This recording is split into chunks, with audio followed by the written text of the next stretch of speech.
Hello. Hello, ലിയാക്കത്തല്ലേ? അതെ. എൻ്റെ പേര് ഫുആദ് എന്നാണ്. ഞാൻ മണ്ണാർക്കാട് നിന്നാണ് വിളിക്കുന്നത്. ഓക്കെ. എനിക്ക് കുറച്ച് ഡൗട്ട്സ് ഉണ്ടായിരുന്നു. നിങ്ങൾ ഫ്രീ ആണോ? അതെ. ആ ഡൗട്ടോ? ആ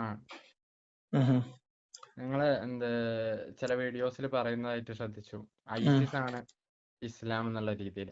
ഏത് വീഡിയോയിലാ? പഴയ കുറച്ച് വീഡിയോസ് ആണ്. ആ, അപ്പോൾ ഐസിസ് ആണ് ഇസ്ലാം എന്നാണോ അതോ ഐസിസും ഇസ്ലാം ആണെന്നാണോ? ഐസിസ് പ്രതിദാനം ചെയ്യുന്നതാണ് ശരിക്കുള്ള ഇസ്ലാം എന്നുള്ള രീതിയിൽ. അങ്ങനെ ആവില്ല. ഐസിസ് ഇസ്ലാം അല്ല എന്നുള്ള വാദം തെറ്റാണ്. എന്തുകൊണ്ടാണ് അങ്ങനെ പറയാൻ കാരണം? ഐസിസ് ഇസ്ലാമിന്റെ ഖിലാഫത്ത് പുനഃസ്ഥാപിക്കുകയാണ് ചെയ്യുന്നത്. എന്തു വെച്ചിട്ടാണ് നമ്മള് ഐസിസ് ഇസ്ലാം അല്ല എന്ന് പറയാം? ഇപ്പോൾ നമ്മള് സ്വാഭാവികമായിട്ടും നമ്മൾ ഫോളോ ചെയ്യുക പണ്ഡിതന്മാരെയാണ്. എങ്ങനെ? അല്ലെ, പണ്ഡിതന്മാരെയാണ് നമ്മൾ ഫോളോ ചെയ്യുക. അല്ല, ഇസ്ലാം എന്ന് പറഞ്ഞാൽ ഖുറാനും ഹദീസും അല്ലേ? പക്ഷെ അത് ഇജ്മാഉം ഇന്റർപ്രറ്റ് ചെയ്ത് ഖിയാസും ഒക്കെ തരേണ്ടത് വരും. പണ്ഡിതന്മാരല്ലേ? ആയിക്കോട്ടെ. അപ്പൊ ഇജ്മാഉം ഖിയാസ് എന്ന് പറഞ്ഞാൽ അത് അത് വരും, പണ്ഡിതന്മാരുടെ അത് വരും, കോഴ്സാണ്. കുഴപ്പമില്ല. പക്ഷെ അതിന്റെ ഇസ്ലാം അത് ഇസ്ലാമാണോ അല്ലേന്ന് നമ്മൾ എന്തിന്റെ അടിസ്ഥാനത്തിലാ പണ്ഡിതന്മാര് പറയേണ്ടത്? എന്തിന്റെ അടിസ്ഥാനത്തിലാ? ഇപ്പൊ നിങ്ങൾ പറഞ്ഞല്ലോ ഇജ്മാ എന്ന് പറഞ്ഞല്ലോ. ഇജ്മാ ഇപ്പൊ പണ്ഡിതന്മാരുടെ അഭിപ്രായമാണല്ലോ. അപ്പോ ഖിയാസും അതേപോലെ തന്നെ പണ്ഡിതന്മാരാണ് ചെയ്യേണ്ടത്. അതെ. അല്ലേ? ഒരു മിനിറ്റ് കേട്ടോ, ഒറ്റ മിനിറ്റ്. ഞാനിപ്പോ അങ്ങോട്ട് വിളിക്കാം. ഒരു കോള് നിരന്തരമായിട്ട് വരുന്നു. ഓക്കെ. അല്ല, ഒന്ന് ഹോൾഡിൽ വെക്കോ. പറയ്. അപ്പൊ ഇജ്മാ എന്ന് പറയുന്നൊക്കെ പണ്ഡിതന്മാർ. പറയ്. അപ്പൊ ഇജ്മാ എന്ന് പറയുമ്പോഴും ഖിയാസ് എന്ന് പറയുമ്പോഴും അവിടെ പണ്ഡിതന്മാർക്ക് തന്നെയാണ് പ്രാതിനിധ്യം ഉള്ളത്. അതെ. അപ്പോ ഇത് നമ്മള് പൊതുവെ ഇസ്ലാമിന്റെ ഇന്റർപ്രിട്ടേഷൻസ് എടുക്കേണ്ടത് പണ്ഡിതന്മാരെന്നാണ് ഞാൻ വിചാരിക്കുന്നത്. എടുത്തോ, കുഴപ്പമില്ല. പക്ഷെ പണ്ഡിതന്മാരുടെ ഇന്റർപ്രിട്ടേഷൻ ഇസ്ലാമിന്റെ അടിസ്ഥാന പ്രമാണങ്ങൾക്ക് വിരുദ്ധമായാൽ നമ്മൾ എന്ത് ചെയ്യും? ഇസ്ലാമിന്റെ ഏത് അടിസ്ഥാന പ്രമാണത്തിനാണ് അവരെങ്ങനെ വിരുദ്ധമാവുക? അല്ല, അങ്ങനെ വന്നാൽ എന്ത് ചെയ്യും? അപ്പൊ നമ്മൾ എന്ത് ചെയ്യും? അള്ളാഹുലേക്ക് റസൂലിലേക്ക് മടങ്ങണം. അതെ. ഇനി ഞങ്ങൾ പറഞ്ഞോളൂ. അല്ല, അപ്പൊ ഏത് അടിസ്ഥാന പ്രമാണത്തിനനുസരിച്ചിട്ടാണ് ഐസിസ് ഇസ്ലാം ആവുന്നത്? ഇസ്ലാം ഖുർആന്റെ അടിസ്ഥാന പ്രമാണമാണ്. ഇസ്ലാമിക ഖിലാഫത്ത് സ്ഥാപിക്കാൻ വേണ്ടി പരിശ്രമിക്കേണ്ടത് മനുഷ്യന്റെ ബാധ്യതയാണ് എന്നാണ് മതം പഠിപ്പിച്ചിട്ടുള്ളത്. അതാണ് മുഹമ്മദ് നബി ചെയ്തത്. അതെ, അതന്നെയാണ് അവർ ഐസിസ് ചെയ്തത്. പക്ഷെ അവിടെ പ്രശ്നമുണ്ട്. അള്ളാഹുവിന്റെ റസൂൽ സല്ലല്ലാഹു അലൈഹി വസല്ലം അവിടുന്ന് പറഞ്ഞിട്ടുണ്ട്, ആരെങ്കിലും ഒരു നിലനിൽക്കുന്ന ഭരണാധികാരിക്കെതിരെ ഖുറൂജ് ചെയ്യുകയാണെന്നുണ്ടെങ്കിൽ അവര് ഖവാരിജാണ്. അപ്പൊ ഖുറൂജ് ചെയ്യുന്ന സമയത്ത് തന്നെ അവര് ആയിഷ മുഹമ്മദ് നബിയുടെ മകള ഭാര്യ ആയിഷ ഖവാരിജാണോ? ആയിഷ റളിയല്ലാഹു അൻഹു ഖുറൂജ് ചെയ്തിട്ടില്ല. ആയിഷ റളിയല്ലാഹു അൻഹു രണ്ട് കൂട്ടം ആൾക്കാർക്കിടയിൽ സന്ധി സംഭാഷണത്തിനാണ് പോയത്. അത് വേറെ വിഷയമാണ്. അല്ല, അപ്പൊ അലിയും പിന്നെ ഫാത്തിമയും ഖവാരിജാക്കളാ? അല്ല, ഒരു അബൂബക്കറിന്റെ ഖിലാഫത്ത് അംഗീകരിച്ചില്ലല്ലോ ഫാത്തിമ മരണം വരെ. അങ്ങനെ ഒരു സംഭവം ഉണ്ടായിട്ടില്ല. അത് ഷിയാക്കളുടെ ഇന്റർപ്രിട്ടേഷൻ ആണ്. ഷിയാക്കളുടെ ഇന്റർപ്രിട്ടേഷനോ? ഷിയാക്കളുടെ ഇന്റർപ്രിട്ടേഷൻ ആണ്. അവരെ അംഗീകരിച്ചിട്ടില്ല എന്നുള്ളത്. അവരൊക്കെ ബൈഅത്ത് കൊടുത്തിട്ടുണ്ടായിരുന്നു. അവിടെ ഫാത്തിമ ബീവി ബൈഅത്ത് ചെയ്തതിന്റെ ഒരു തെളിവ് തരുമോ? റെഫറൻസ്. ഒന്നാമതൊരു സ്ത്രീ എന്ത് ചെയ്യേണ്ട ആവശ്യമില്ല, ബൈഅത്ത് പോയി കയ്യിൽ കൊടുക്കേണ്ട ആവശ്യമില്ല. അലി റളിയല്ലാഹു അൻഹു ബൈഅത്ത് ചെയ്തിട്ടുണ്ടായിരുന്നു. ഞാൻ പിന്നെ ഒരു പണ്ഡിതനൊന്നല്ല കേട്ടോ, അതാദ്യം പറയാം. ഞാൻ ഇങ്ങോട്ട് തർക്കിക്കാനൊന്നും വിളിച്ചതല്ല. ഫാത്തിമയുടെ മരണശേഷം ആണ് ബൈഅത്ത് ചെയ്തത്. വേറെ ഗത്യന്തരം ഇല്ലാതെ ബൈഅത്ത് ചെയ്തതാണ്. അല്ലല്ല, അന്ന് വീട്ടിലുണ്ടായിരുന്നു എന്നാണ് എന്റെ. റെഫറൻസ് തരാം. റെഫറൻസ് എടുത്തോളൂ. നമ്മൾ ഐസിസിന്റെ പ്രവർത്തന രീതിയിൽ ഇസ്ലാമിക വിരുദ്ധമായിട്ട് എന്തെങ്കിലും ഉണ്ടോ? ഉണ്ട്. എന്തൊക്കെയാ? ഒന്ന്, അവര് മുസ്ലിങ്ങൾക്കെതിരാണ്. ഒന്നാമതായിട്ട് ഇസ്ലാം മുസ്ലിങ്ങൾക്കെതിരല്ല. അതായത് നിലനിൽക്കുന്ന ഭരണകൂടം പിന്നെ ഇപ്പൊ കർബല ഉദാഹരണമാണ്. കർബലയില് പിന്നെ ഹുസൈൻ എന്ന് പറയുന്ന മുഹമ്മദ് നബിയുടെ പേരക്കുട്ടി, പുള്ളിനെ ഖവാരിജായിട്ട് നമ്മൾ ഉൾപ്പെടുത്തോ? ഇല്ല. നിലനിൽക്കുന്ന ഇസ്ലാമിക ഭരണത്തിനെതിരെ യുദ്ധം പ്രഖ്യാപിച്ചിട്ടില്ല. അദ്ദേഹത്തിന് 40-ലധികം കത്തുകൾ കിട്ടിയിട്ടുണ്ടായിരുന്നു അവിടുത്തെ ആൾക്കാർ ബൈഅത്ത് ചെയ്യാന്ന് പറഞ്ഞിട്ട്.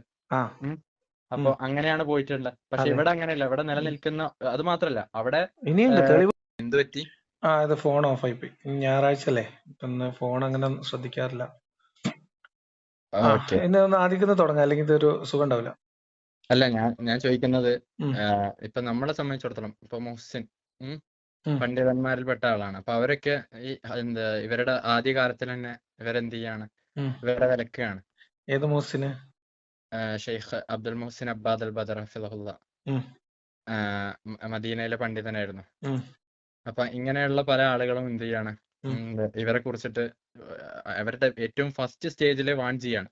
ആ സമയത്ത് മനോരമ പോലും ഇവർക്ക് വേണ്ടിയിട്ട് എഴുതുന്നുണ്ട്. മനോരമ ഇവരെ നഴ്സുമാരെ സംരക്ഷിച്ച കേസിൽ ICC വിമതർ എന്ന് പറഞ്ഞിട്ട് ഇവരെ കുറിച്ച് നല്ലത് എഴുതിയിട്ടുണ്ടായിരുന്നു.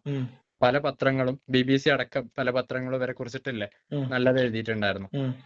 ആ സമയത്ത് മുസ്ലിം ഉമ്മത്തിലെ ഉലമാക്കള് ഇവർക്കെതിരെ എഴുതുകയാണ്. അപ്പൊ അങ്ങനെയുള്ള ഒരു കൂട്ടം ആൾക്കാരെ കുറിച്ചിട്ട് അതിന്റെ തുടക്കത്തിൽ ഏറ്റവും ഫസ്റ്റ് സ്റ്റേജിൽ മുസ്ലിങ്ങൾ എന്ത് ചെയ്തിട്ടുണ്ട്, അവർക്കെതിരെ പറഞ്ഞിട്ടുണ്ട്. എന്നിട്ട് എങ്ങനെയാണ് നമുക്കത് മുസ്ലിങ്ങളെതിരെ പറയുന്നു എന്നുള്ളത് കൊണ്ട് കാര്യമില്ല. കാരണം ജനാധിപത്യവും മതനിരപേക്ഷതയും ഒക്കെ സ്വപ്നം കാണുന്ന ഒരുപാട് മനുഷ്യര് ഇസ്ലാമിക ലോകത്തുണ്ട്. ഇസ്ലാമിക ലോകത്ത് ഇസ്ലാമിക സമൂഹങ്ങൾക്കകത്ത് ജീവിക്കുന്നുണ്ട്. ഇസ്ലാം എന്ന് പറയുന്നത് അത് സമ്പൂർണമായിട്ടുള്ള മതത്തിന്റെ ആധിപത്യം, അതിന് സ്വാധീനമുള്ള സ്ഥലങ്ങളിൽ ആഗ്രഹിക്കുകയും അതിനുവേണ്ടി പ്രവർത്തിക്കാൻ മനുഷ്യരെ പ്രേരിപ്പിക്കുകയും ചെയ്യുന്ന ഒരു ഐഡിയോളജിയാണ്, ഒരു പൊളിറ്റിക്കൽ ഐഡിയോളജിയാണ്. അതുകൊണ്ട് തന്നെ ഒരു പ്രദേശത്ത് സമ്പൂർണമായിട്ടുള്ള ഖിലാഫത്ത് സ്ഥാപിക്കാനുള്ള ഒരു സാഹചര്യം ഉണ്ടാവുമ്പോൾ അത് ചെയ്യുകയും അത് നിലനിർത്തുകയും ചെയ്യേണ്ടത് ഇസ്ലാമിക ഭരണകൂടങ്ങളുടെ ബാധ്യതയാണ്. അത്തരം ഭരണകൂടങ്ങൾ ഇസ്ലാമിക ഖിലാഫത്തിൽ നിന്ന് വിട്ടുവീഴ്ച ചെയ്ത് അനിസ്ലാമികമായ സംഘങ്ങളോട് സഖ്യങ്ങളോട് സഹകരിക്കുമ്പോൾ അത് അവിടുത്തെ ജനതയ്ക്ക് തന്നെ ആ ഭരണകൂടത്തിനെതിരെ നിൽക്കാനും പ്രത്യേകമായിട്ടുള്ള സംഘങ്ങൾ രൂപീകരിച്ച് ബൈഅത്ത് ചെയ്യാനും ഒക്കെയുള്ള സാഹചര്യം സൃഷ്ടിക്കും, ഇല്ലേ? ഇസ്ലാമിക ജിഹാദുമായി ബന്ധപ്പെട്ട് ഞാൻ പറയാം. ഇസ്ലാമിക ജിഹാദുമായി ബന്ധപ്പെട്ട വളരെ പ്രധാനപ്പെട്ട ചില മാനദണ്ഡങ്ങളുണ്ട്. ആ മാനദണ്ഡങ്ങൾക്ക് എന്താ പറയാ, അത് പൂരിപ്പിച്ചുകൊണ്ട് അല്ലെങ്കിൽ ആ മാനദണ്ഡങ്ങൾ അതിന്റെ ഷർത്തുകൾ ഒപ്പിച്ചുകൊണ്ട് ഒരു കൂട്ടം മനുഷ്യർക്കും ഇസ്ലാമിക ഖിലാഫത്തിന് വേണ്ടിയിട്ടുള്ള സമരത്തിൽ ഏർപ്പെടാൻ കഴിയും. മതപരമായിട്ട് അതിന് യാതൊരു തടസ്സമില്ല. മതപരമായിട്ട് നമുക്ക് എന്താ തടസ്സം? ഒന്ന് ഇത് ഇപ്പൊ തൊലബുൽ ജിഹാദുമായിട്ട് ബന്ധപ്പെട്ട കിതാബുകൾ നോക്കിയാൽ മനസ്സിലാവും. ഒന്ന് ഖുവത്ത് ഉണ്ടാവണം എന്നുള്ളത്. എന്താണ് ഖുവത്ത്? ശക്തി. ശക്തി എങ്ങനെ ഉണ്ടാവുക? അത് ഭരണാധികാരിക്ക് കീഴിൽ നിന്ന് രണ്ടാമത് ഭരണാധികാരി അനിസ്ലാമിക ഭരണത്തിലേക്ക് പോകുന്നു, അല്ലെങ്കിൽ ഇസ്ലാമിക ഖിലാഫത്തിന് വിരുദ്ധമായൊരു ശക്തിയായി മാറുന്നു. അത്തരം ശക്തികളോട് സഖ്യം ഉണ്ടാവുന്നു. ഇപ്പൊ ഉദാഹരണത്തിന് ഇറാഖിൽ അപ്പൊ എന്ത് ചെയ്യും അവര്? തലബുൽ ജിഹാദ് അനുസരിച്ച് എന്ത് ചെയ്യണം? അവർക്ക് ജിഹാദ് ചെയ്യാൻ പറ്റില്ല. കാരണം റസൂലുള്ളാഹി സ്വല്ലല്ലാഹി അലൈഹി വസല്ലം പറഞ്ഞിട്ടുള്ളത് എന്താന്ന് വെച്ച് കഴിഞ്ഞാൽ നിങ്ങൾ കേൾക്കുക, അനുസരിക്കുക. ആരനെ? അത് ഭരണാധികാരി. ഇസ്ലാമിക കാര്യങ്ങളിൽ അടിമയായ ഒരു മതപരമായ കാര്യങ്ങളിൽ നിഷ്ഠയുള്ള ആളാണെങ്കിലല്ലേ? അല്ലല്ല, നിഷ്ഠ മീൻസ് ഇസ്ലാമിക ഖിലാഫത്ത്. ഒരു മിനിറ്റ്. ഇപ്പൊ അഫ്ഗാനിസ്ഥാനില് ഇവര് ഭരണം പിടിച്ചത് ഇസ്ലാമികമാണോ അല്ലേ? അല്ല, അഫ്ഗാനിസ്ഥാന്റെ കേസ് നമുക്ക് അതിലേക്ക് വരാം. നമുക്ക് പെട്ടെന്ന് മനസ്സിലാവാൻ വേണ്ടിയിട്ടാണ്. ഇപ്പൊ വിജയിച്ച് നിൽക്കുന്ന ഒരു കേസ് നമുക്ക് ഉദാഹരിച്ച് പറയാം. ഇപ്പൊ അഫ്ഗാനിസ്ഥാനില് അമേരിക്കയിലെ ജനാധിപത്യ ഭരണകൂടത്തിനെതിരെ സായുധ വിപ്ലവം നടത്തി അധികാരം പിടിച്ചെടുക്കുന്നത് ഇസ്ലാമികമാണോ അനിസ്ലാമികമാണോ? പിൻവലിക്കുകയാണ് ചെയ്തത്. ആയിക്കോട്ടെ. ആ സമയത്ത് അവിടെ യുദ്ധം നടന്നു എന്നൊന്നും പറയാൻ പറ്റില്ല. പിന്നെ അവിടെ അമേരിക്ക അവരുടെ സിറിയയിലോ?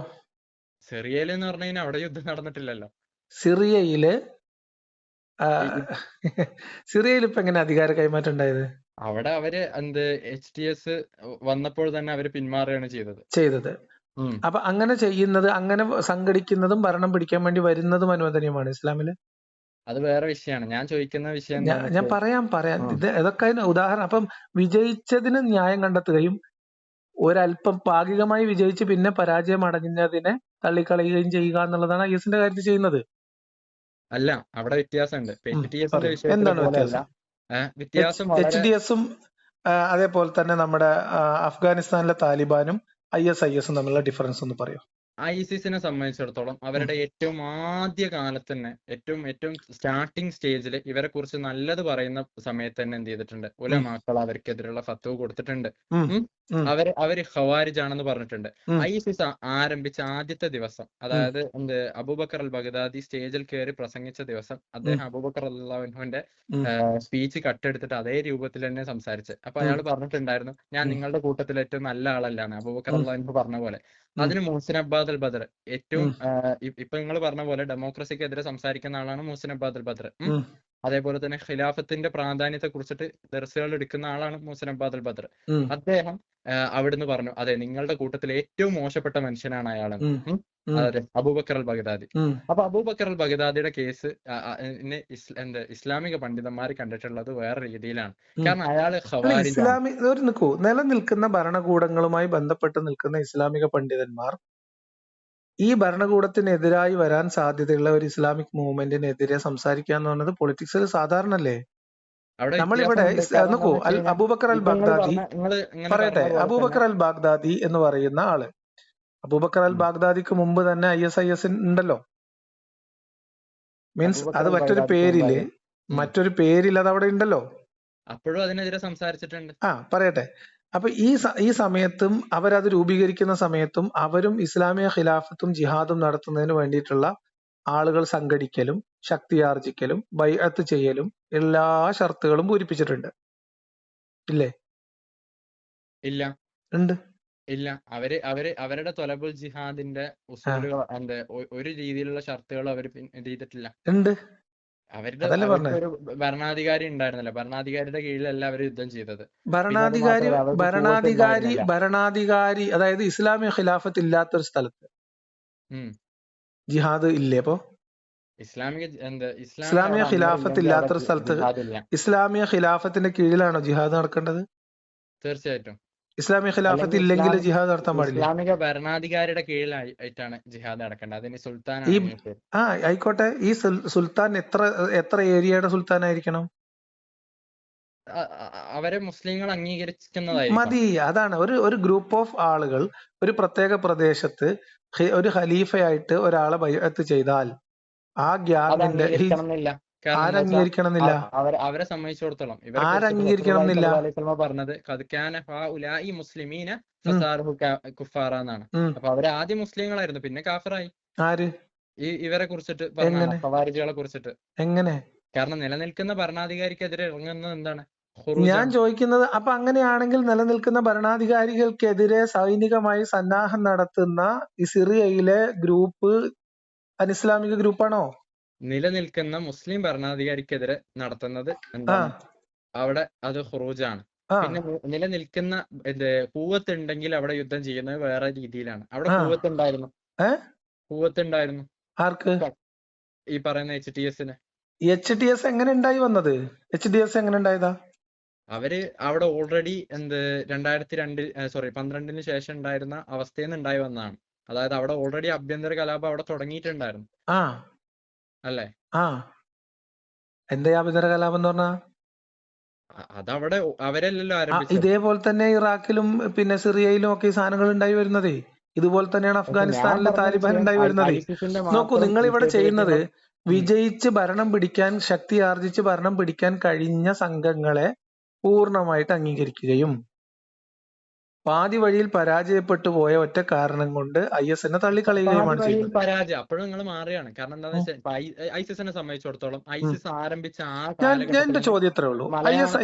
ISIS നടപ്പിലാക്കിയ ഇസ്ലാമിക ഖിലാഫത്ത് അവർ സ്ഥാപിച്ചല്ലോ, ചെറിയ പ്രദേശത്താണെങ്കിലും. ഇല്ല, അവർ ഇസ്ലാമിക ഖിലാഫത്ത് സ്ഥാപിച്ചിട്ടില്ല. സ്ഥാപിച്ചത് കുഫാറുകളുടെ ഖിലാഫത്താണ്. ശരി, അവർ സ്ഥാപിച്ച ഖിലാഫത്ത് നിങ്ങൾ മാഷെ പറഞ്ഞ കുഫാറുകളുടെ ഖിലാഫത്തിൽ ഖുർആനിക വിരുദ്ധമായ അല്ലെങ്കിൽ ഇസ്ലാമിക ശരീഅത്തിന് വിരുദ്ധമായ ഭരണമാണ് നടന്നത്. അതെ. ആണെങ്കിൽ 1-2 ഉദാഹരണം പറയും. അവര് മുസ്ലിമീങ്ങളെ കൊന്നു. മുസ്ലിങ്ങളെ കൊല്ലുക എന്ന് പറഞ്ഞത് മുസ്ലിങ്ങൾ അങ്ങോട്ടും ഇങ്ങോട്ടും വെട്ടും ചാവും ചെയ്യുന്ന പറഞ്ഞത് ആദ്യത്തെ സംഭവമാണോ? മുസ്ലിം ഭരണാധികാരി അലിയും മുആവിയയും തമ്മിൽ നടന്ന യുദ്ധം, അലി റളിയല്ലാഹു മുആവിയ റളിയല്ലാഹു തമ്മിൽ നടന്നത് അങ്ങനെ ഒരു യുദ്ധമാണെന്ന് പറയാൻ പറ്റില്ല. പിന്നെ അത് അവര് തമ്മിൽ ഒരു സംഘർഷം ഉണ്ടായി. സംഘർഷമല്ല, യുദ്ധം. ആളുകൾ യുദ്ധം എന്തിനാ അങ്ങനെ പറയണേ? അലി മുആവിയയും തമ്മിലുള്ള യുദ്ധമല്ലേ നടന്നത്? അല്ല, ഫിത്തനക്കാരായിട്ടുള്ള ആൾക്കാർ. അതില് അവർക്ക് മുആവിയ ഖവാരിജാണോ? അല്ല. എന്തുകൊണ്ട്? മുആവിയ റളിയല്ലാഹു അൻഹു ഖലീഫയുടെ തീരുമാനം അംഗീകരിക്കാതെയാണല്ലോ അദ്ദേഹം പ്രത്യേകമായിട്ടുള്ള സൈനിക സന്നാഹം. അദ്ദേഹം ഷ്യാമിലെ ഭരണാധികാരിയാണ്. എന്ത് ഭരണാധികാരി? മുസ്ലിം ഭരണാധികാരി. ഖലീഫയുടെ കീഴിലുള്ള ഗവർണറാണ്. അദ്ദേഹം ബൈഅത്ത് കൊടുത്തിട്ടില്ല. ഇസ്ലാമി ബൈഅത്ത് എന്തുകൊണ്ട് ബൈഅത്ത് കൊടുക്കാത്ത? ഇസ്ലാമിക ഖിലാഫത്തിന്റെ ഭാഗമായി നിൽക്കുന്ന പ്രദേശമല്ലേ ഷാം? ഇസ്ലാമിക ഖിലാഫത്തിന്റെ ഭാഗമായിട്ട് പ്രവർത്തിക്കുന്ന സ്ഥലമാണെന്നുണ്ടെങ്കിൽ ആണ്. അവിടുത്തെ ഗവർണറെ തീരുമാനിക്കുന്നതും മാറ്റുന്നതൊക്കെ ആരാണ്? ഖലീഫയാണ്. പക്ഷെ ആ ഖലീഫയെ ദഅവത്ത് ചെയ്യാതിരിക്കുന്നത്, ആ ഖലീഫയെ അംഗീകരിക്കാതിരുന്നത് എന്താ? അത് ഖവാരിജ് തന്നെയല്ലേ? അങ്ങനെ ആവില്ലല്ലോ. എന്താ ആരാ ഖലീഫനെ തീരുമാനിക്കുന്നത്? ഞാൻ പറയണത് അലിയുടെ ഖിലാഫത്ത്, അലി ഖലീഫയായി വരുമ്പോൾ ഷാം എന്ന് പറയുന്നത് മുആവിയ ഗവർണർ ആയിരിക്കുന്ന ഷാം ഈ ഖിലാഫത്തിന്റെ കീഴിൽ തന്നെയല്ലേ? അന്ന് വേറെ ഖിലാഫത്ത് ഉണ്ടായിരുന്നില്ലല്ലോ. ഇല്ല, ആകെ ഒറ്റ ഖിലാഫത്തുള്ളൂ. ഇസ്ലാമിക ലോകത്ത് ആകെയുള്ള ഒരു അമീറുൽ മുഅ്മിനീൻ, ഒരു ഖലീഫ. ആ ഖലീഫയുടെ കീഴിലുള്ള, ഭരണത്തിന് കീഴിലുള്ള ഒരു പ്രദേശത്തെ ഗവർണർ എന്ന് പറഞ്ഞാൽ ഈ ഖലീഫയെ അംഗീകരിക്കാൻ ബാധ്യതപ്പെട്ട ആളല്ലേ മതപരമായിട്ട്? അയാൾ ഈ ഖലീഫക്കെതിരെ സൈനിക സന്നാഹം നടത്തിയില്ലേ? യുദ്ധം ചെയ്തില്ലേ? യുദ്ധം നടന്നില്ലേ? അവിടെ യുദ്ധം നടന്നിട്ടില്ല. യുദ്ധസന്നാഹം നടത്തിയോ? യുദ്ധസന്നാഹം ഉണ്ടായതല്ല, അവർ ഇരുവരും ചർച്ച ചെയ്യാൻ വേണ്ടിട്ട് നിങ്ങൾ ആരോട് ഇതൊക്കെ പറയുന്നത്? കൂടിയതാണ്. ചർച്ച ചെയ്യാൻ വേണ്ടിട്ടാണ് പ്രശ്നം ഉണ്ടാക്കിയത്. ആര്? ചർച്ച ചെയ്യാൻ വേണ്ടിട്ട്. ഞങ്ങളോട് ഒരു കാര്യം ചോദിക്കട്ടെ, നിങ്ങൾ വഹാബിയാണോ? അതുകൊണ്ടാണ്. എന്റെ സുഹൃത്തെ, മുഹമ്മദ് ബിൻ അബ്ദുൽ വഹാബിന്റെ സലഫി സ്കൂളിൽ നിന്ന് തന്നെയാണ് പിന്നെ ഈ പറയപ്പെടുന്ന അബൂബക്കർ അൽ ബാഗ്ദാദി വരുന്നത്. അല്ലല്ല, ആണ്. അദ്ദേഹം വരുന്നത് നജ്ദിയൻ ദഅവയായിട്ട് ബന്ധപ്പെട്ടിട്ടല്ല. നജ്ദ് തന്നെ വരണോ? ശരി. മുഹമ്മദ് ബിൻ അബ്ദുൽ വഹാബ് ഖവാരിജാണോ? മുഹമ്മദ് ബിൻ അബ്ദുൽ വഹാബ് ഖവാരിജ് അല്ല. അല്ലേ? അല്ല. എന്തുകൊണ്ടല്ല? അല്ല, നമ്മൾ ഇതിലേക്ക് എല്ലാം പറഞ്ഞു തരാന്നേ. ഇതൊക്കെ നോക്കൂ, ഇത് നിങ്ങൾ പരാജയപ്പെട്ടതുകൊണ്ട് തള്ളിക്കളയുന്നു, വിജയിച്ചതിനെ നിങ്ങൾ അംഗീകരിക്കുന്നു, അത്രേ ഉള്ളൂ. മുഹമ്മദ് ബിൻ അബ്ദുൽ വഹാബ് റഹിമഹുല്ലാ മുസ്ലിങ്ങളെ കൊന്നിട്ടുണ്ടോ? മുസ്ലിങ്ങൾ കൊല്ലപ്പെട്ടിട്ടുണ്ടോ? അടിയിലാണ്. ശരി, സൗദ് ഭരണകൂടത്തിന് അധീന നജ്ദിൽ പ്രവർത്തിച്ചത് എന്തൊക്കെയായിരുന്നു? നിങ്ങൾ കിതാബ് തൗഹീദ് വായിച്ചിട്ടില്ലേ? അതെ. എന്തായിരുന്നു അദ്ദേഹത്തിന്റെ പ്രവർത്തനം? അവിടെയുള്ള ഇസ്ലാഹിയത്ത്, ദഅവത്ത്, ജിഹാദ് അല്ലെ? അതെ. ഈ ജിഹാദ് ചെയ്തത് ആരോടായിരുന്നു? അദ്ദേഹം ജിഹാദ് ചെയ്തിരുന്നത് അവിടുത്തെ കാഫിറുകളോടായിരുന്നു. കാഫിറോ? അവിടുത്തെ മുശ്രിക്കുകളോടായിരുന്നു. മുശ്രിക്കുകൾ എന്ന് ആര് വിധി എഴുതിയതാ? ആ മുശ്രിക്കുകൾ അവരെ വിളിച്ചോണ്ടിരുന്ന എന്താ? അവര് മുസ്ലിം സമൂഹത്തിന്റെ ഭാഗമായി ജീവിച്ച ആൾക്കാരല്ലേ? അതെ. അല്ലെ? നമ്മളെ നാട്ടിലെ APEK സുന്നികൾ ശിർക്ക് ചെയ്യുന്നവരല്ലേ? അതെ. പക്ഷെ അവർ മുശ്രിക്കുകളല്ലേ? അവർക്ക് ഉദറുകളുണ്ട്. അവര് മുശ്രിക്കുകളല്ലേ? അല്ല, അവർക്ക് ഉദറുകളുണ്ട്. അപ്പൊ മറ്റേതോ? മറ്റേടത്ത് അവിടെ ഹുജ്ജത്ത് സ്ഥാപിച്ചതിന് ശേഷമാണ് അവിടെ ഈ ഹുജ്ജത്ത് സ്ഥാപിക്കാൻ. അതല്ലേ പറഞ്ഞത്, നിങ്ങൾ ശക്തി ആർജിക്കുകയോ വിജയം കൈവരിക്കുകയോ ചെയ്തതിനെ അംഗീകരിക്കുകയും പാതി വഴിയിൽ പരാജയപ്പെട്ടതുപോലെ തള്ളിക്കളയും ചെയ്യുന്നു, അത്രേ ഉള്ളൂ. ഒരിക്കലുമല്ല. ഇതിന്റെ സ്റ്റാർട്ടിംഗ് സ്റ്റേജിൽ തന്നെ. എന്ത് സ്റ്റാർട്ടിംഗ് സ്റ്റേജ്? ബന്ധപ്പെട്ടിട്ട് ഇപ്പൊ മലയാളത്തിൽ നോക്കി നോക്കിയ ഷെയ്ഖ് KK സക്കരിയ സ്വലാഹി റഹിമഹുല്ലാഹ് എന്ത് ചെയ്തിട്ടുണ്ട്? ഇവരുടെ ഏറ്റവും ആദ്യം സ്റ്റേജിൽ തന്നെ ഇവർക്ക് പൊളിറ്റിക്കൽ ആയിട്ടുള്ള സ്റ്റേറ്റ്മെന്റുകളാണ് സുഹൃത്തെ.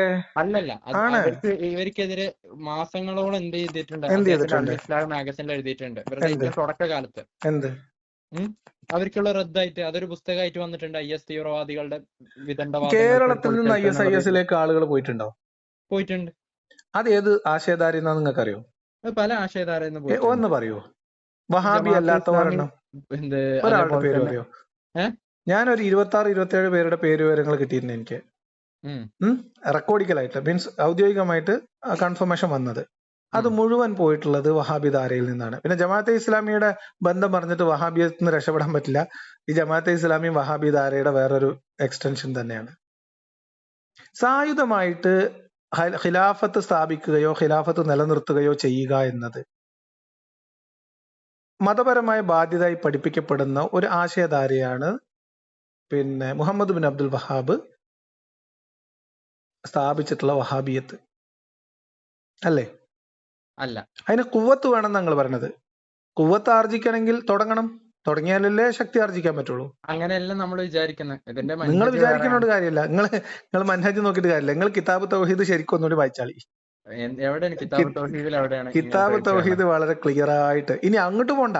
നമ്മളെ നാട്ടില് ദഅവത്തും ജിഹാദും എന്ന് പറഞ്ഞൊരു തൗഹീദ് പല ആവർത്തി പല പണ്ഡിതന്മാരിൽ നിന്ന് കേട്ടിട്ടുണ്ട്.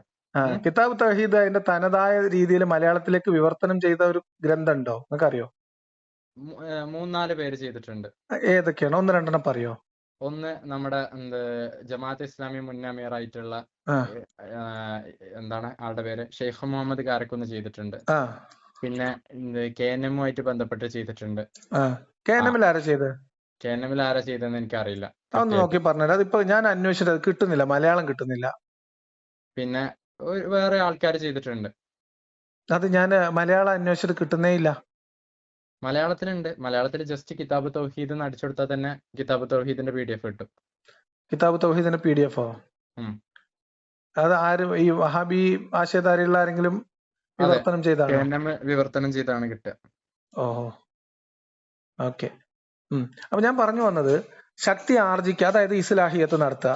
ആദ്യം ഇസ്ലാമിക സമൂഹങ്ങളാണെങ്കിൽ അവരെ ഇസ്ലാഹിയത്തിലേക്ക്, അതായത് ഷിർക്കിൽ നിന്നുള്ള യഥാർത്ഥ തൗഹീദിലേക്കുള്ള ഒരു എന്താ പറയാ പരിവർത്തനം, അല്ലെ? ഇസ്ലാഹി പ്രവർത്തനം അല്ലേ? ഇവിടെ നമ്മുടെ ഉദ്ദേശം പറഞ്ഞുതരാം. എന്നെ സംബന്ധിച്ച് ഞാൻ ഇതിനെ കുറിച്ച് എന്താ പറയാ അടിസ്ഥാനപരമായിട്ടുള്ള വായന നടത്താതെ നമുക്ക് സംസാരിക്കാൻ കഴിയില്ലല്ലോ. അപ്പൊ ഈ കിതാബ് തൗഹീദിന്റെ മലയാളത്തിൽ ഞാൻ മലയാളത്തിനോ കിട്ടിയിട്ടില്ല കേട്ടോ, മലയാളം വായിച്ചിട്ടില്ലാത്തതുകൊണ്ടാണ്. അല്ലെങ്കിൽ ഞാൻ ആ പേജ് നമ്പറുകളൊക്കെ നോട്ട് ചെയ്യാം. ഞാൻ എന്തായാലും അത് അന്വേഷിച്ചിട്ട് കിട്ടിയിട്ട് നിങ്ങൾക്ക് അതിന്റെ റെഫറൻസ് പറഞ്ഞുതരാം. ഇനി അതിന്റെ ഒറിജിനൽ ടെക്സ്റ്റ് മാറ്റിയിട്ടാണ് എഴുതിക്കണെങ്കിൽ അതും നോക്കാം, അതിന് സമയം എടുക്കും.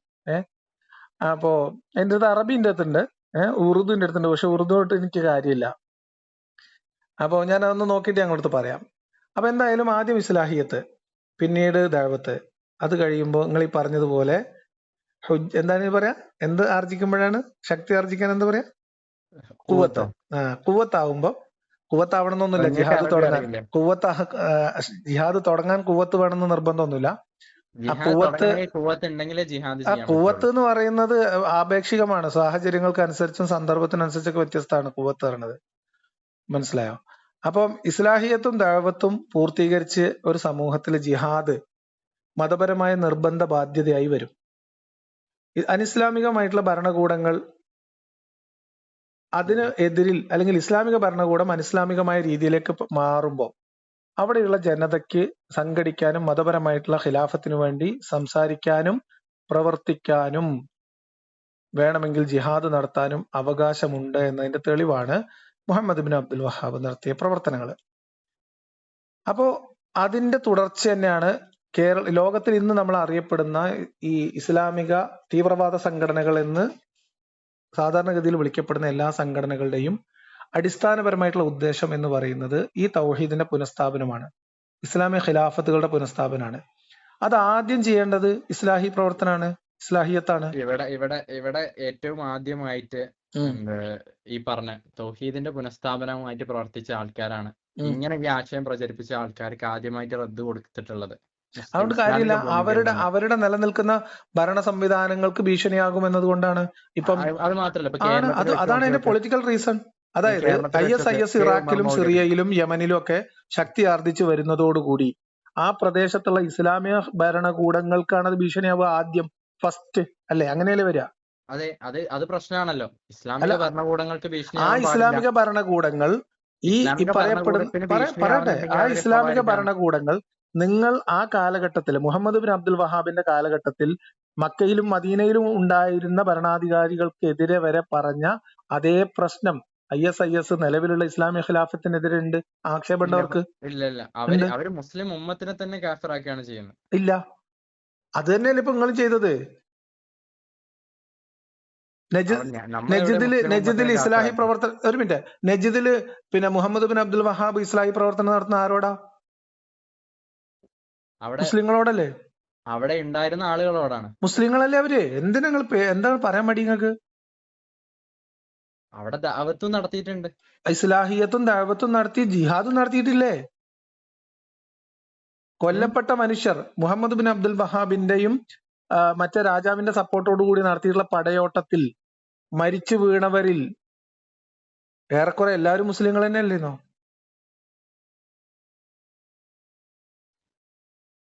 അവിടെ യുദ്ധം നടന്നതിന് ശേഷമാണ് അല്ലേ? രണ്ട് കൂട്ടം ആൾക്കാർ യുദ്ധം നടന്നതിന് ശേഷമായിരുന്നു. അതിനെ ഈ രീതിയിൽ പരിഗണിക്കാൻ പറ്റില്ല. കാരണം അത് യുദ്ധം നടന്നിട്ടില്ല. രണ്ട് ഭരണാധികാരികൾക്ക് ഇടയിലാണ് യുദ്ധം നടന്നിട്ടുള്ളത്. ഈ ഭരണാധികാരി ഏത് ഭരണാധികാരിക്കെതിരെ യുദ്ധം ചെയ്യുന്നത്? ഇസ്ലാമിക ഭരണകൂടത്തിനെതിരെയാണോ? അവിടെ വ്യത്യാസമുണ്ട്. കാരണം രണ്ട് മുസ്ലിം ഭരണാധികാരികൾ അങ്ങോട്ടും ഇങ്ങോട്ടും യുദ്ധം ചെയ്യുകയാണെങ്കിലും ഒരു പക്ഷത്ത് അവിടെ ഷിർക്ക് ഉണ്ടായിരുന്നു. അപ്പോ അവിടെ യുദ്ധം ഹലാലാണ്. അതന്നെയാണ് ISIS വാദം സുഹൃത്തെ. ഇസ്ലാമിക ഭരണകൂടങ്ങൾ പറഞ്ഞുതരാം. ഇസ്ലാമിക ഭരണകൂടങ്ങൾ പാശ്ചാത്യ സ്വാധീനത്തിന് വഴങ്ങുന്നു, അനിസ്ലാമികമായ നിയമങ്ങൾ നടപ്പിലാക്കുന്നു, ശരീഅത്ത് നിയമങ്ങളിൽ ഇളവ് വരുത്തുന്നു, ഇസ്ലാമിന്റെ യഥാർത്ഥ അർത്ഥത്തിലുള്ള തൗഹീദിൽ അധിഷ്ഠിതമായിട്ടുള്ള ഖിലാഫത്ത് ഭരണം നടത്തുന്നില്ല, ശരീഅത്ത് നിയമങ്ങളിൽ വെള്ളം ചേർക്കുന്നു. ഇതൊക്കെ തന്നെയാണ് അവരുടെ പ്രശ്നേ. അത് തന്നെയാണ് ഇവരുടെ പ്രശ്നം.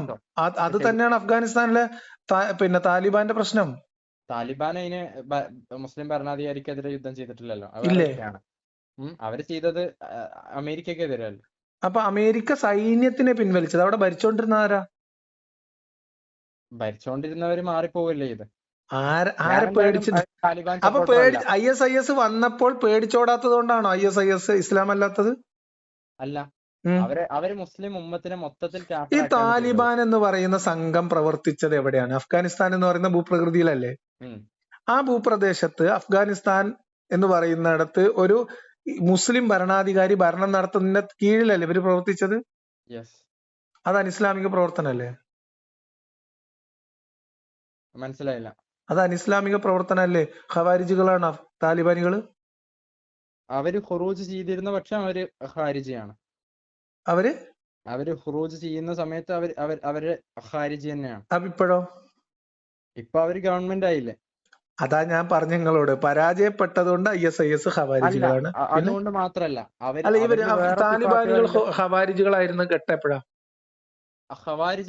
ഖവാരിജായിരിക്കെ അവര് മുസ്ലിം ഉമ്മത്തിനെതിരെ തിരിഞ്ഞു കഴിഞ്ഞാൽ അവര് ഖവാരിജാണ്. അപ്പൊ ഭരണം പിടിക്കുന്നത് വരെ അവര് ഖവാരിജികളായിരുന്നു, ഭരണം പിടിച്ചപ്പോ ഖിലാഫത്തായി. അല്ല, ഇപ്പോഴും അത് ഖിലാഫത്താണോ? അപ്പൊ അഫ്ഗാനിസ്ഥാനിൽ ഇസ്ലാമിക ഭരണകൂടം ഭരണം നടത്തുമ്പോ അഫ്ഗാനിസ്ഥാനിൽ അമേരിക്കയുടെ സൈന്യത്തിന്റെ പിന്തുണ ഉണ്ടായിരുന്നുള്ളൂ എന്ന് പറഞ്ഞു കഴിഞ്ഞാൽ എന്താന്ന് വെച്ച് കഴിഞ്ഞാൽ, നമ്മുടെ ദലീൽ എന്ന് പറഞ്ഞു കഴിഞ്ഞാൽ ഇവിടെ ഏറ്റവും ആദ്യം തന്നെ മുഹ്സിൻ അബ്ബാദ് അൽ ബദറിനെ പോലെ, അബ്ദുൾ റസാഖ് ഒരു കാര്യമില്ല, പണ്ഡിതന്മാർ അവർക്കെതിരെ പറഞ്ഞു. താലിബാനെതിരെ അഫ്ഗാനിസ്ഥാനിലെ പണ്ഡിതന്മാർ പറഞ്ഞിട്ടുണ്ടല്ലോ. അതെ, അത് നമ്മൾ എടുക്കുന്നു. അപ്പൊ അവര് ഖവാരിജികളാണോ? അവര് ചെയ്തത് ഖുറൂജ് ആണെങ്കിൽ അവര് ഖാരിജിയാണ്. അപ്പൊ ഇവര് ചെയ്തത് ഖുറൂജ് ആണെന്ന് പണ്ഡിതന്മാര് കൃത്യമായി പഠിപ്പിച്ചിട്ടുണ്ട്.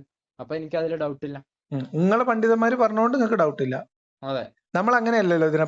ഇപ്പൊ താലിബാനും അതേപോലെ തന്നെ ISIS-ഉം ഇപ്പൊ നിങ്ങൾ പറഞ്ഞ HTF അല്ലെ? HTF അല്ലല്ലോ, STF അല്ലേ? എന്തായിരുന്നു അതിന്റെ പേര്? HTS. അവരും തമ്മിൽ നിങ്ങൾ വ്യത്യാസപ്പെടുത്തുന്നത്, അഫ്ഗാനിസ്ഥാനിൽ അവര് ഖുറൂജ് നടത്തിയപ്പം ഖവാരിജികളായിരുന്നു, പിന്നെ ഭരണം പിടിച്ചപ്പോ അവരെന്തായി? അങ്ങനെയല്ല ഞാൻ പറഞ്ഞത്. അവര് ഖുറൂജ് നടത്തിയാൽ അവര് ഖാരിജിയാണ്. അപ്പൊ ഭരണാധികാരി HTS ആദ്യം ISIS ആയിട്ട് അലയൻസ് ഉണ്ടായിരുന്നു, നിങ്ങൾക്ക് അറിയില്ലേ? എനിക്കറിയില്ല. ഒന്നും നോക്കാളി. അപ്പൊ ഭരണം പിടിച്ചു കഴിഞ്ഞാൽ അവര് ISIS ആ പ്രദേശം ആകെ അടക്കി ഭരിക്കുന്ന ഒരു ഖിലാഫത്ത് സ്ഥാപിച്ചിരുന്നെങ്കിൽ ഇല്ല, ഒരിക്കലും എന്നോട് വിളിച്ച് ചോദ്യം ചോദിക്കൂല. മുസ്ലിം ഉമ്മത്തിനെ നശിപ്പിക്കുക, മുസ്ലിങ്ങളെ പിടിച്ചു കൊല്ലുക, അതേപോലെ തന്നെ ഏത് മുസ്ലിങ്ങളെ ഭംഗപ്പെടുത്തുക. ഏത് മുസ്ലിങ്ങളെ? സാധാ മുസ്ലിങ്ങൾ, ആമികളായിട്ടുള്ള ആളുകളെ. അപ്പൊ മുഹമ്മദ് ബിൻ അബ്ദുൽ വഹാബ് കൊന്നതും പിടിച്ചെടുത്തതൊക്കെ ഇങ്ങനത്തെ ദുൽമൊന്നും ചെയ്തിട്ടില്ല. മുസ്ലിങ്ങളെ കൊന്നിട്ടില്ലേ? മുഹമ്മദ് ബിൻ അബ്ദുൽ വഹാബ് പള്ളികളിൽ നമസ്കാരം നടക്കുമ്പോൾ അക്രമം നടന്നിട്ടുണ്ടോ? ഇല്ല. ഇല്ലേ? അത് തെറ്റാ ഇതാണ്. നിങ്ങൾക്ക് അങ്ങനെ ആക്ഷേപമാണ്, ഡൗട്ട് വെറുതെ ഒരു കൊണ്ടുവരാം. ആക്ഷേപമാണ്. പള്ളികൾ പൊളിച്ചിട്ടുണ്ടോ? പള്ളികൾ പൊളിച്ചിട്ടില്ല. ഇല്ലേ? കെട്ടിപ്പൊക്കിയ കുബ്ബകൾ തകർത്തിട്ടുണ്ട്. മുഹമ്മദ് പള്ളികൾ നബിയുടെ പൊളിച്ചിട്ടില്ല. മുഹമ്മദ് നബിയുടെ ജന്മസ്ഥലത്ത് അദ്ദേഹത്തിന്റെ ആ. വീട് ഇരുന്നിടത്തിരുന്ന ഒരു പള്ളിയോ? അദ്ദേഹത്തിന്റെ വീടാണ് ആയിഷ ബീവിയുടെ വീടാണ് അതല്ല അദ്ദേഹത്തിന്റെ അതല്ല ഖബർ. അതല്ല അതല്ല ഉം. മുഹമ്മദ് നബി ജനിച്ചു എന്ന് കരുതപ്പെടുന്ന ആമിനയുടെ വീട്, അതിപ്പോഴും ഉണ്ടല്ലോ അവിടെ. അത് അവിടെ എന്തായിരുന്നു? അവിടെ എന്തായിരുന്നു എനിക്കറിയില്ല. അവിടെ ഒരു പള്ളി ഉണ്ടായിരുന്നു. ആ പള്ളി നിങ്ങളെ ഷെയ്ഖിന്റെ ടീം പൊളിച്ചിട്ടുണ്ടോന്നൊന്ന് അന്വേഷിക്കുവോ നിങ്ങള്? അവര് ഗവൺമെന്റ് ആയതിനു ശേഷം ചിലപ്പോ എന്ത് ചെയ്തിട്ടുണ്ടാവും, ആ, അവര് അവിടെ വേണ്ട അതാണ് കൺസ്ട്രക്ഷൻസ് ഞാൻ പറഞ്ഞത്. മാറ്റിയിട്ടുണ്ടാവും. IS സമ്പൂർണ്ണ അധികാരം കിട്ടുന്നതിന് സാധിച്ചില്ല, ഒരു ഖിലാഫത്ത് സ്ഥാപിച്ചില്ലാത്തത് കൊണ്ടാണ് ഇപ്പൊ നമ്മളതിനെ ഹവാരിജികൾ എന്ന് പറയാൻ പറ്റുന്നത്. അതേ സമയത്ത് ISISന്റെ രൂപീകരണം തൊട്ട് ISIS പ്രവർത്തിച്ച പ്രവർത്തനങ്ങളിലൊന്നും മുഹമ്മദ് നബി അവിടെയോ അല്ലെങ്കിൽ നമ്മുടെ അബ്ദുൽ വഹാബ് 17-ാം നൂറ്റാണ്ടിൽ അവസാനത്തിലൊക്കെ ചെയ്തതിന് അപ്പുറത്തേക്ക് ഒന്നും ചെയ്തിട്ടില്ല. ഇല്ല, വ്യത്യാസമുണ്ട്. ഒരു ഇവര് വ്യത്യാസമില്ല.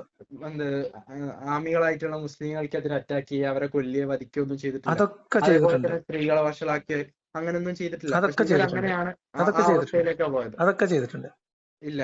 ഉണ്ട്. എന്നാ നിങ്ങൾക്ക് തെളിവുണ്ട്. മുഹമ്മദ് നബി ചെയ്തിട്ടുണ്ട്. മുഹമ്മദ് നബി ഉറങ്ങിക്കിടക്കുന്ന ഗോത്രങ്ങളെ വരെ ആക്രമിച്ച് പിടിച്ചെടുത്തിട്ടുണ്ട്. അവരെ സ്ത്രീകളെയും കുട്ടികളെയൊക്കെ യോദ്ധാക്കൾക്ക് വീതം വെച്ചു കൊടുത്തിട്ടുണ്ട്. അടിമകളെ യുദ്ധത്തിൽ പിടിച്ചവരെ അടിമകളാക്കി പിടിക്കുന്ന യസീദി പെൺകുട്ടികളെ അടിമകളാക്കി പിടിച്ചത് മുഹമ്മദ് നബി പിന്നെ മറ്റു പല യുദ്ധങ്ങളും ചെയ്തിട്ടില്ല. എന്താ വ്യത്യാസം? ISIS ചെയ്തതിൽ വെച്ച് ഏറ്റവും വലിയ ക്രൂരത, ഒരു മിനിറ്റ്, ISIS ചെയ്ത ഏറ്റവും ക്രൂരകൃത്യം, മനുഷ്യർക്കെതിരെ നടത്തിയ ഏറ്റവും കിരാതമായ ക്രൂരകൃത്യത്തിന് ഇരകളാക്കപ്പെട്ട ജനവിഭാഗം യസീദികളാണ്. ആ യസീദികളായിട്ടുള്ള പെൺകുട്ടികളെ പിടിച്ചെടുത്ത് യോദ്ധാക്കൾക്കിടയിൽ ലൈംഗിക ആവശ്യങ്ങൾക്ക് വിതരണം ചെയ്യുകയും മാർക്കറ്റിൽ ശരീര പരിശോധന വരെ നടത്തി വിൽപ്പന നടത്താൻ അനുവാദം കൊടുക്കുകയും ചെയ്തു. ഇതേ പരിപാടി ഇസ്ലാമിൽ ഹലാലാണോ ഹറാമാണോ? മുഹമ്മദ് നബി ചെയ്തിട്ടുണ്ടോ ഇല്ലേ? എനിക്കറിയില്ല. നിങ്ങൾക്ക് അറിയണം. നിങ്ങൾക്കറിയാം. എനിക്കറിയില്ല. ഉറങ്ങിക്കിടക്കുന്ന ഗോത്രങ്ങളെ വരെ പോയി ആക്രമിച്ച് അവിടുത്തെ സ്ത്രീകളെയും കുട്ടികളെയും പിടിച്ചെടുത്ത്. അങ്ങനെ ഒരു ഹിസ്റ്ററി അറിയില്ല. നിങ്ങൾക്ക് അങ്ങനെ ഹിസ്റ്ററി അറിയില്ലെങ്കിൽ മുഹമ്മദ് ബിൻ അബ്ദുൽ വഹാബിന്റെ ചരിത്രം പഠിക്കണം, മുഹമ്മദ് നബീന്റെ യുദ്ധചരിത്രങ്ങൾ പഠിക്കണം. അപ്പൊ അവിടെ നമ്മൾ ചോദിക്കുന്നത് ISIS ഇസ്ലാം ആണെന്ന് അവർ പറയുന്നു. അവർ ഉയർത്തിപ്പിടിക്കുന്ന ഖുർആൻ വചനങ്ങളുണ്ട്. സമാനമായിട്ട് ഞങ്ങൾക്ക് ഒരു പുസ്തകത്തിന്റെ പേര് പറഞ്ഞുതരാം. ദഅവത്തും ജിഹാദും എന്നാണ് ആ പുസ്തകത്തിന്റെ പേര്. കേരളത്തിൽ മലയാളത്തിൽ അച്ചടിച്ച് പ്രസിദ്ധീകരിച്ച പുസ്തകമാണ്. ഇവിടെ നിലവിലുണ്ടായിരുന്ന പുസ്തകമാണ്. ആ പുസ്തകത്തിൽ ജിഹാദ് എന്താണെന്നും അതിന്റെ ഷർത്തുകൾ എന്താണെന്നും ഉണ്ട്. ഇനി ജമാഅത്തെ ഇസ്ലാമിയുടെ തൗഹീദും ജിഹാദും അങ്ങനെ ഒരു സാധനം ഉണ്ട്. തൗഹീദും എനിക്ക് ഓർമ്മയില്ല. ജമാഅത്തെ ഇസ്ലാമിയുടെ പുസ്തകം. ആ പുസ്തകത്തിൽ വളരെ ക്ലിയർ ആയിട്ട് ഇതിന്റെ സ്റ്റെപ്പ് ബൈ സ്റ്റെപ്പ് ആയിട്ടുള്ള പ്രോസസ്സ്, ഇസ്ലാഹിയത്ത്, ദഅവത്ത്, അതെങ്ങനെ ചെയ്യണം, എത്ര ചെയ്യണം, എത്ര ആള് വേണം, അതേപോലെ തന്നെ ഹിജ്റ പോകേണ്ട ഘട്ടമുണ്ടെങ്കിൽ ഹിജ്റ എവിടെ പോകണം, എങ്ങനെ പോകണം, ആര് പോകണം, എങ്ങനെയാണ് ഒരു അമീർ ഉണ്ടായി വരുന്നത്, അമീറിനെ ബൈഅത്ത് ചെയ്യുന്ന രീതി എന്താണ്, ആ പ്രദേശം എത്ര വലിപ്പം വേണം, ഇങ്ങനെ തുടങ്ങി സകല ഷർത്തും ഫർളും നോക്കുന്നുണ്ട്. ഈ ഷർത്തും ഫർളും ഒക്കെ അംഗീകരിച്ചിട്ടാണ് അല്ലെങ്കിൽ അതൊക്കെ അനുസരിച്ചിട്ടാണ് ISIS പ്രവർത്തിച്ചതെന്നാണ് എന്റെ വായനയിലൂടെ ഞാൻ മനസ്സിലാക്കിയിട്ടുള്ളത്. ഇസ്ലാമികമായ ഖുർആാനികമായ ശരീഅത്തിന്റെ നിഷ്കർഷ അനുസരിച്ചിട്ടുള്ള ജിഹാദിന് വേണ്ട ഷർത്തും ഫർളും ഒപ്പിച്ചിട്ട് ഇസ്ലാമിക ഖിലാഫത്ത് പുനഃസ്ഥാപിക്കുക എന്ന് പറഞ്ഞാൽ നിലവിലുള്ള ഖലീഫമാര് തന്നെ ഷിർക്കിന് അടിമപ്പെട്ടു എന്ത് ചെയ്യും?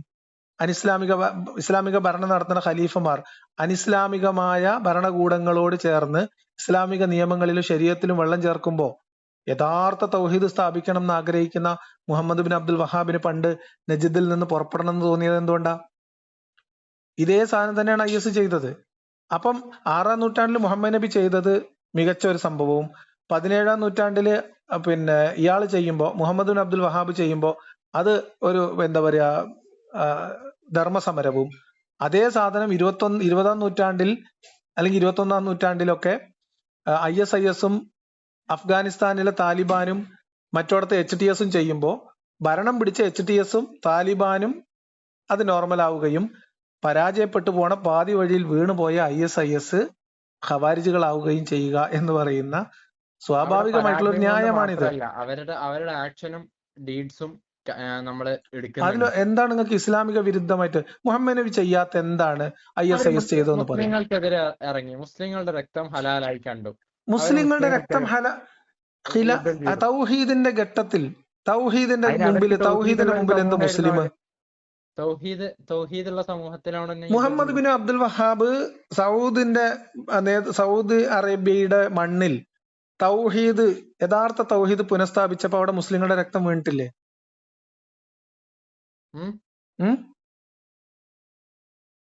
അതും ഇതുമായിട്ട് കമ്പയർ ചെയ്യാനേ എന്താ പറ്റില്ല. വ്യത്യാസം?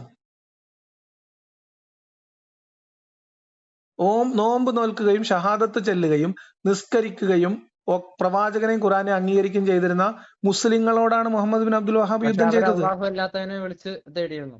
അതേ പ്രശ്നം തന്നെയാണ് സുഹൃത്തെ ഇവർക്കെതിരെയും IS പറയാനുള്ളതേ. ഇല്ല, ഇവര് തൗഹീദുള്ള ഒരു സമൂഹത്തെയാണ് യുദ്ധം ചെയ്തത്.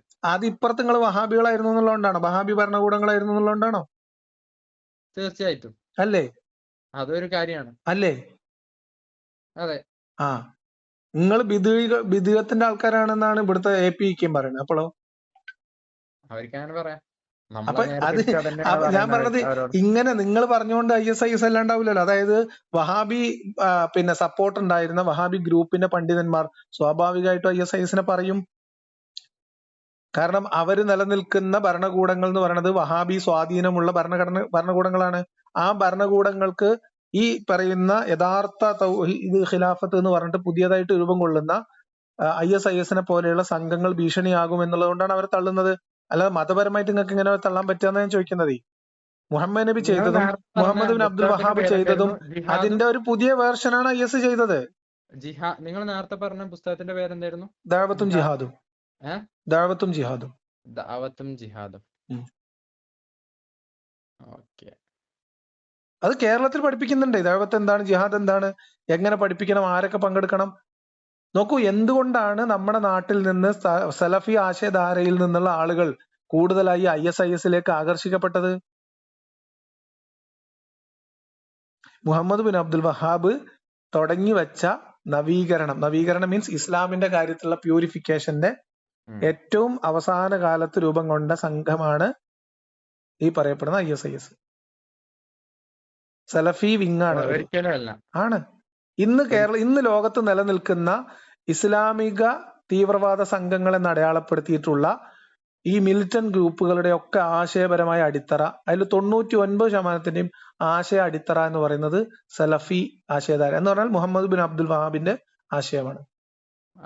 ആണ്. ഞാൻ പറയുന്നത്. എങ്ങനെ? സയ്യിദ് കുത്തുബിന്റെ ആശയങ്ങളാണ്. അല്ല. നിങ്ങൾ പഠിച്ചോ, നിങ്ങൾ സ്വതന്ത്രമായിട്ട് പഠിച്ചോ. ഞാനിത് പഠിച്ചോണ്ടാണ്. ഞാൻ എന്തുകൊണ്ടാണ് വഹാബി ആശയധാരയെ ശക്തമായിട്ട് എതിർക്കുന്നത് എന്ന് പറഞ്ഞാൽ അത് ഇത്രയും ഈ IS തന്നെയാണ് അധികാരം കിട്ടിയാൽ വഹാബിസവും. അല്ല, സൗദി അറേബ്യ വഹാബി ദൗലയാണ്. ദൗല ആണോ അതോ ആയിരുന്നോ? ആണോ? ആണ്. ഈ ഇപ്പുള്ള കിരീടാവകാശിയെ കുറിച്ച് നിങ്ങളുടെ അഭിപ്രായം എന്താ? അമീറുൽ മുസ്ലിമീനാണ് അദ്ദേഹം. അമീറുൽ മുസ്ലിമീൻ. ആ അമീറുൽ മുസ്ലിമീനെ നായി വട്ടി എന്നൊക്കെ വിളിക്കണ, കൽബ് എന്നൊക്കെ വിളിക്കണ സലഫി പണ്ഡിതന്മാരെ വീഡിയോ ഒക്കെ അയച്ചേന്. അവര് കിലാബുന്നാറാണ്, നരകത്തിലെ നായ്ക്കളാണ്. ആര്? അവിടെ നമ്മുടെ സൗദി അറേബ്യയിലെ വഹാബി ആശയധാരയിലുള്ള വഹാബി പണ്ഡിതന്മാർക്ക്, ഷെയ്ഖന്മാർക്ക് അദ്ദേഹത്തോടുള്ള നിലപാട് എന്താണ്? അദ്ദേഹത്തോട് വളരെ നല്ല നിലപാടാണ്. എത്ര വഹാബി പണ്ഡിതന്മാർ സൗദി അറേബ്യയിലെ ജയിലിൽ ഇപ്പൊ കിടക്കുന്നുണ്ട്? വഹാബി പണ്ഡിതന്മാരാരും വഹാബി പണ്ഡിതന്മാർ ഇല്ല. വഹാബിസം ഞങ്ങൾ ഈ നാട്ടിൽ നിന്ന് കയറ്റുമതി ചെയ്യുകയായിരുന്നു, ആ വഹാബിസം ഈ നാട്ടിൽ നിന്ന് ഞങ്ങൾ തുടച്ചു നീക്കും എന്ന് പറഞ്ഞ ആളുടെ പേരും ഇതേ, എന്താണ് ആളുടെ പേര്? മുഹമ്മദ് ബിൻ സൽമാൻ അല്ലേ? അദ്ദേഹം എന്തുകൊണ്ടാ പറഞ്ഞിട്ടുണ്ടാവും അത്? അങ്ങനെ അദ്ദേഹം പറഞ്ഞിട്ടുണ്ട്. 2013 ഭാഗമായിട്ട് അദ്ദേഹം കൂടുതൽ ആളുകൾക്ക് കിതാബ് തൗഹീദ് എല്ലായിടത്തും പഠിപ്പിക്കുന്നു പറഞ്ഞിട്ടുണ്ട്. ആ വീഡിയോ ക്ലിപ്പ് ഒന്ന് അയച്ചു തരുമോ? അയച്ചുതരാം. കിതാബ് തൗഹീദ് അത് നമ്മൾ അബ്ദുൽ വഹാബിന്റെ കിതാബ് തൗഹീദ് ആയിരിക്കോ? തീർച്ചയായിട്ടും. Very good. അപ്പൊ അദ്ദേഹം ഒരു വഹാബിയാണ്. അദ്ദേഹം ഇപ്പൊ നടത്തുന്ന നവീകരണ പ്രവർത്തനങ്ങൾക്ക് വഹാബി ആശയങ്ങൾക്ക് യാതൊരു പ്രശ്നമില്ലാത്ത ഭയങ്കര സപ്പോർട്ടാണ്. അങ്ങനൊന്നും ഞാൻ പറയുന്നില്ല. എല്ലാവർക്കും അവരുടേതായ തെറ്റുകളുണ്ട്, കുറ്റങ്ങളുണ്ട്. ഓക്കെ. അപ്പൊ എന്തായാലും നിങ്ങൾ ഈ കാര്യങ്ങളൊക്കെ ഒന്നുകൂടി വിശദമായിട്ട് നോക്കിക്കോളിയും. IS അനിസ്ലാമികമാണെന്ന് വഹാബി പണ്ഡിതന്മാര് 10 പേർക്കിട്ട് കാര്യമില്ല. ഖുർആാനും ഹദീസും വെച്ചിട്ട് അത് തെളിയിക്കാൻ പറ്റണം. അവര് പറയുന്ന ഖുർആൻ ആശയങ്ങൾ അതങ്ങനെയല്ല എന്ന് മുഹമ്മദ് നബിയുടെ പ്രവർത്തനത്തിൽ നിന്ന് ഉണ്ടാകും. കിട്ടും. ഞാൻ ഈ പറഞ്ഞ പോയിന്റുകളൊക്കെ നോക്കിട്ട് വിളിക്കും. ആയിക്കോട്ടെ. ശരി.